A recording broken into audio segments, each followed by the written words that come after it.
Welcome po sa kusina ni Junior.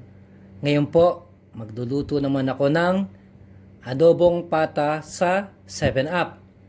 Ito po ang ating mga ingredients. Meron po ako rito nga pata ng baboy or paa. Ang gagawin ko lang, papakuluan natin siya. Tapos po, maglalagay tayo ng luya para po matanggal yung kanyang lansa. Mga 15 to 20 minutes lang natin siyang papakuluan. 7-Up, soy sauce, oyster sauce, fresh chili, whole peppercorn, crushed garlic, vinegar, onion, dried bay leaves. Gagamit din po tayo ng cooking oil.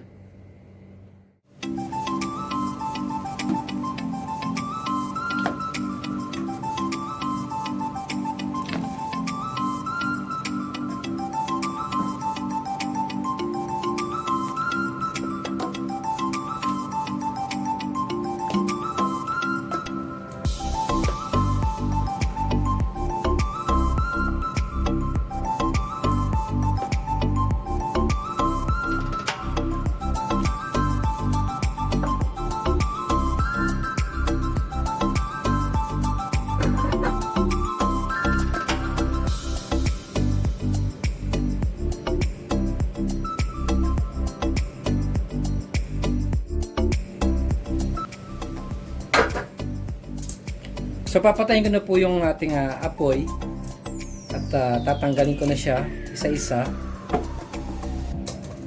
Tapos po mamaya mag-i-start na tayong mag-gisa.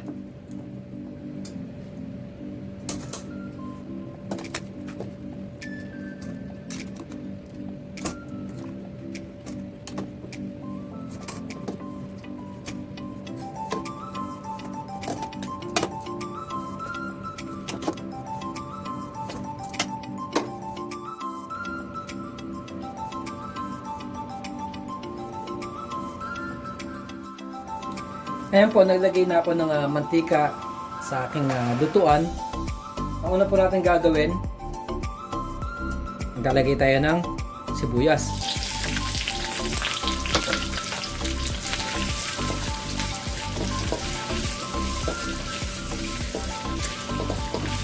Lulutuin ko lang siya ng mga 1 minuto, tapos po mag-a-add na tayo ng garlic.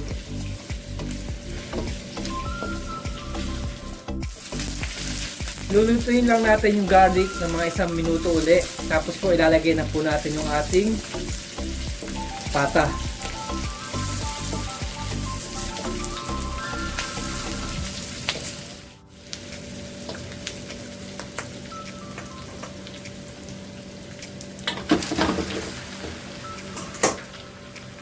So nilagay ko na yung ating pata ng baboy. Ang gagawin po natin ngayon, papalambutan natin siya sa 7-Up.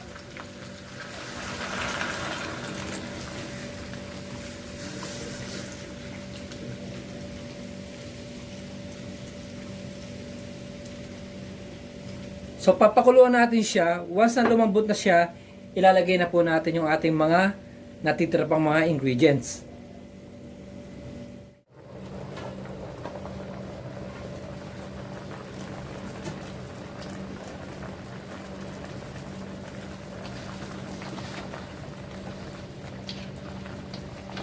So ayan po, malambot na po yung ating pata ng baboy.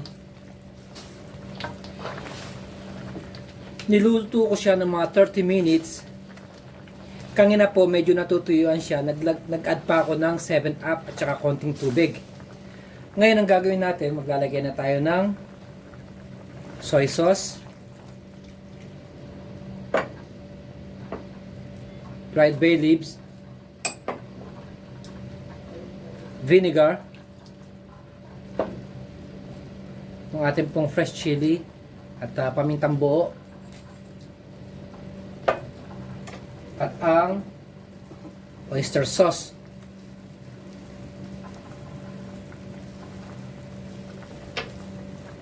Again, lulutuin ko pa siya ng mga 10 minutes para po lalong lumambot yung ating pata ng baboy.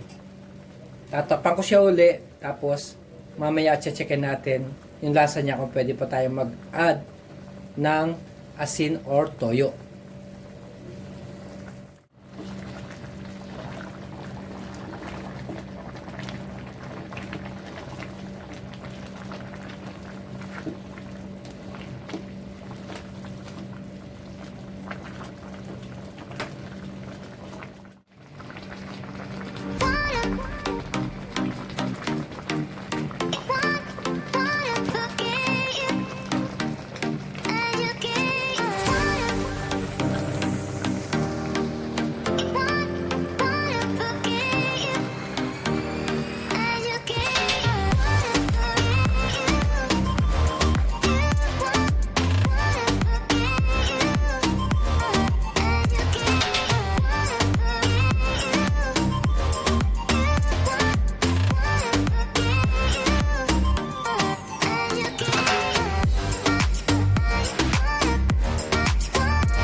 Ito na po ang ating napakasarap na adobong pata sa 7-Up.